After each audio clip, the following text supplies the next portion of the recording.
When I look back now, it feels as though the first shift in my world began quietly, without drama or warning. Just a moment where one choice bled into another, and suddenly, everything familiar seemed uncertain. At the center of my story is a marriage that once promised stability, comfort, and love. And at the edges of that marriage lies a man who was never supposed to matter as much as he did. My name is Claire, though the details of who I am matter less than the truth I'm about to share. For 12 years, I was Daniel's wife, his partner in the routines of ordinary life. We built a home together, raised children together, and weathered the small storms every couple faces. From the outside, we looked like a family you might admire for our steadiness. Yet beneath the surface, something vital had grown quiet, like a fire left to smolder into ash. Daniel was not cruel, nor careless. He worked hard, often too hard, to provide for us. But his presence in our home grew thin, almost ghost-like. We spoke in lists, bills, schedules, repairs, responsibilities. Our laughter, once easy and frequent, had been replaced with silence, or worse, polite indifference. I longed for him to notice me the way he once had, to see more than just the woman who managed his household. Instead, I felt myself fading into the background of his busy life. That emptiness became the quiet conflict I carried. Outwardly, I smiled through school events, dinner parties, and holiday gatherings. Inwardly, I wrestled with a hollow ache I couldn't name aloud. I told myself this was marriage, that everyone settles into routine, that my dissatisfaction was selfish. Yet beneath the denial, a question pulsed. Is this all there is? Then came Ethan. He wasn't a stranger. I'd met him once years ago through a friend, but he had lingered only faintly in memory. When we crossed paths again, it was by chance. In the warm glow of a crowded bar on a night when I wasn't expecting anything more than a glass of wine and my best friend's laughter. His presence unsettled me in a way that was both thrilling and unnerving. There was an attentiveness in his eyes, a weight in his silence that made me feel seen in a way I hadn't in years. That single encounter did not ignite an affair, not yet. But it cracked something open inside me. Suddenly, the loneliness I had been burying felt sharper, less ignorable.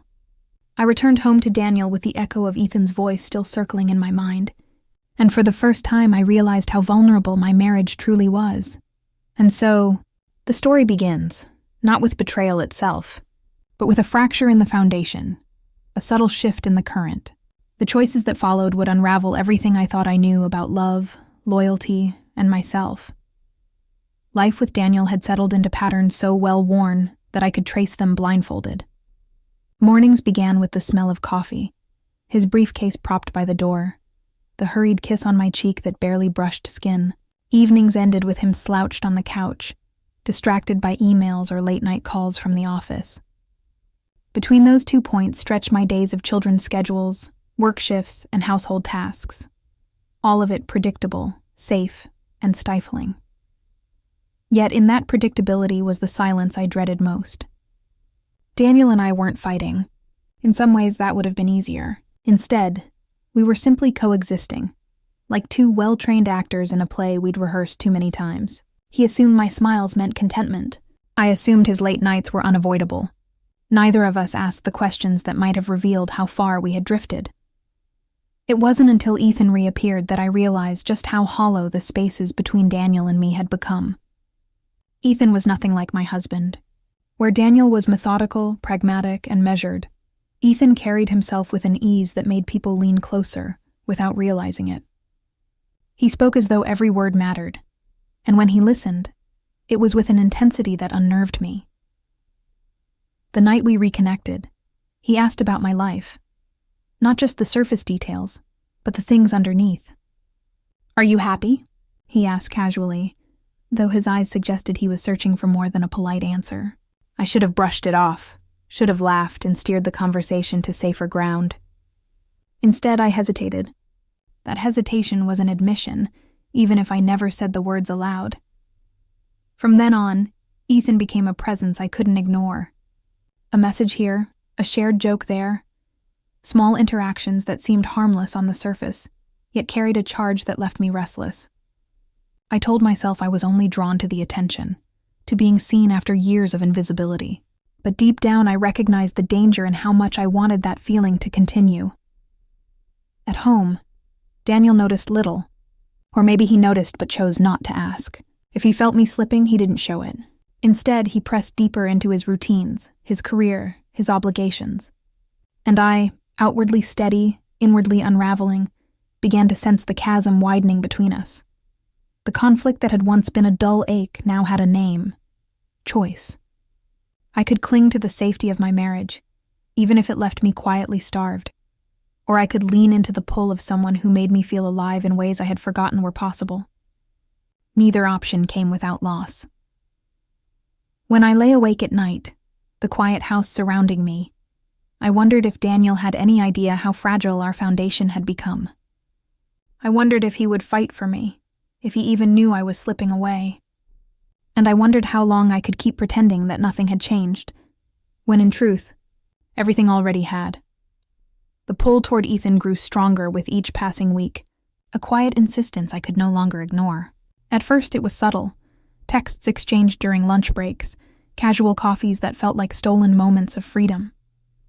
But freedom, I realized, is a dangerous thing when it comes wrapped in desire.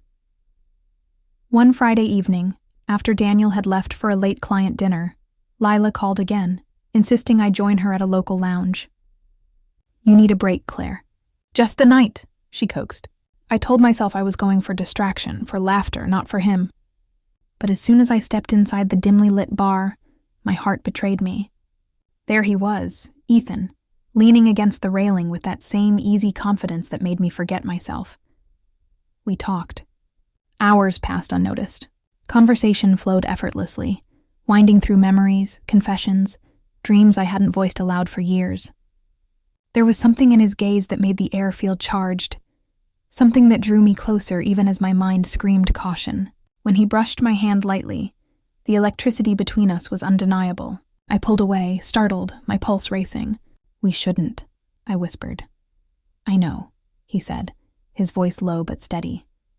"But it feels like we're here now for a reason." That night, I walked home in a daze.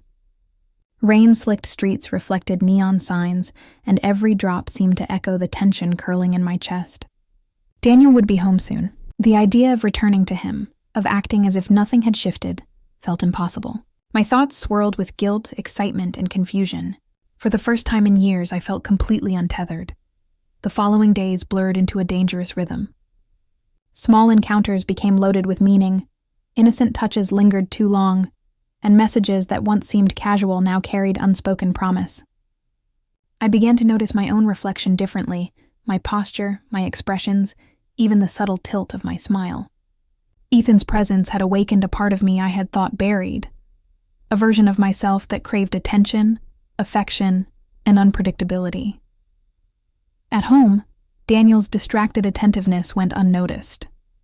I smiled and nodded, carried out my routines, but inside a storm raged. Each laugh I shared with Ethan, each glance that lingered, widened the gap between my life and the life I had promised. I knew the line was approaching, the line between longing and betrayal. But telling myself I could remain innocent was a fragile illusion. And then came the night that changed everything.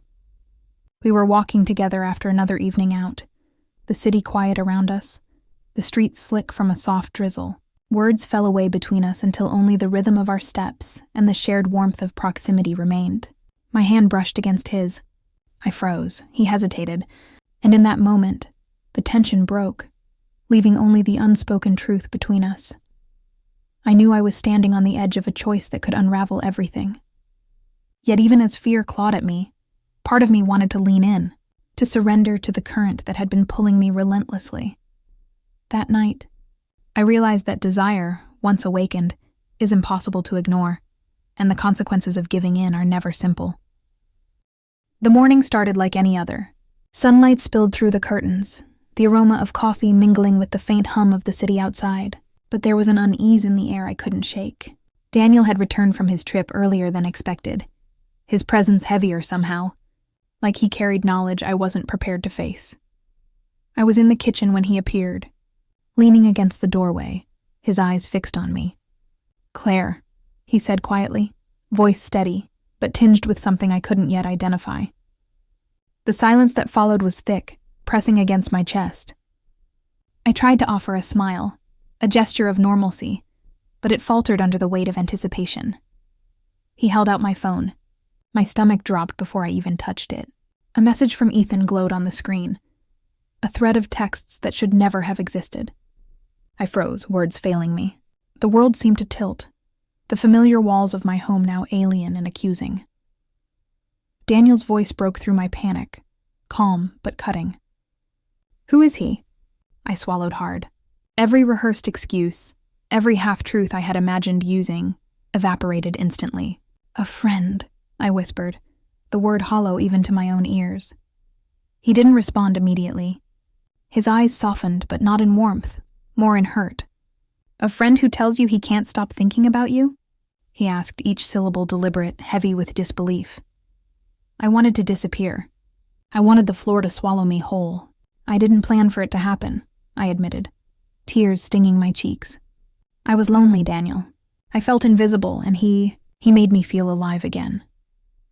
The silence that followed was deafening. Our children's laughter drifted faintly from the backyard, a cruel counterpoint to the storm raging in the room. I watched him process my confession, the slow unraveling of trust reflected in his eyes. He pressed his hands against his face, then let them fall, jaw tight, shoulders trembling. "I can't believe you," he said finally, voice breaking. "Do you understand what this means for us, for the family?" I nodded, though I couldn't meet his gaze. The weight of my choices pressed down with unbearable force. I had imagined confrontation countless times, but nothing had prepared me for the rawness of seeing the man I loved, the man I had pledged myself to, hurt in ways I could never undo. Hours passed in fragmented conversation, punctuated by silence and sobs. Daniel demanded details I couldn't give. I couldn't bear the thought of saying everything, of spelling out every stolen moment, every look, every touch. And yet, every pause seemed to confirm the truth he already knew. That night, we slept in separate rooms. The emptiness of the house mirrored the emptiness I felt within. For the first time, I realized that infidelity is not just a series of secret actions. It is a fracture that echoes through everything you thought solid. And as I lay awake, staring at the ceiling, I knew the choices I had made could never be undone. The life I once took for granted had shifted irrevocably, leaving me suspended between guilt, desire, and the fragile hope of repair. The current had pulled me too far. Now, I had to face where it had taken me, and what, if anything, remained of us. The weeks that followed were quiet, tentative, and raw. Daniel and I moved through the motions of everyday life like two careful dancers, stepping lightly around the cracks that had opened between us. Therapy became a lifeline, a structured space where our words could land safely, where the grief, anger, and confusion could be unpacked without judgment. Some days we spoke easily, as if the storm had passed. Other days, the silence between us was heavier than any argument, a reminder of what had been lost. Ethan was no longer part of my life. Cutting ties with him was agonizing at first, a withdrawal from the intensity that had consumed me. Yet with distance came clarity. I began to see the seduction not as love, but as a reflection of the emptiness I had allowed to grow within myself. It was not him I truly desired. It was being seen, being wanted, being alive in ways my marriage had quietly forgotten to nurture. At home, Daniel's presence returned slowly, in small gestures that carried unspoken significance. A hand on my shoulder while passing in the hallway, a quiet smile at the breakfast table, a willingness to listen, really listen. When I spoke about my fears, my regrets, my longing, these moments were fragile, but they were real. They reminded me that even when trust shatters, rebuilding is possible, though it requires patience, courage, and honesty. I, too, had to confront my own reflection. The woman I had become, the one who sought escape in secret messages and fleeting thrills, was not the person I wanted to remain. I learned that forgiveness starts with oneself, even before it can extend to another. I embraced my mistakes, not as absolution, but as lessons etched deep into my understanding of love, loyalty, and desire. Some nights, I still replay the moments that led to the fracture. Ethan's hand brushing mine, the electricity of forbidden attention, the intoxicating feeling of being seen. And yet those memories no longer carry temptation. They are reminders of how fragile the human heart can be, how easily longing can twist into recklessness. We do not speak often of what happened, yet the silence is no longer a chasm. It is a testament to survival, a quiet acknowledgement of the pain endured and the work required to move forward. The laughter of our children fills the spaces between us again, a steady rhythm that grounds us in reality, reminding me that life, despite its fractures, continues. In the end, I learned that going with the flow is not always harmless. Choices ripple far beyond their initial moment, shaping the currents of every relationship and every life they touch. I cannot undo my past, and I cannot erase the hurt I caused. But I can steer forward, guided by awareness, accountability, and a cautious hope that even broken things can be strengthened with care. Sometimes, as I sit quietly in the kitchen, sipping my tea, I catch Daniel's glance from across the room. There is still love there, tempered now by truth, and a shared understanding that our story is ongoing. Fragile, imperfect, yet unmistakably ours. And in that small, steady hope, I find a quiet peace, one born not of innocence, but of knowing, surviving, and learning to navigate the unpredictable currents of the heart.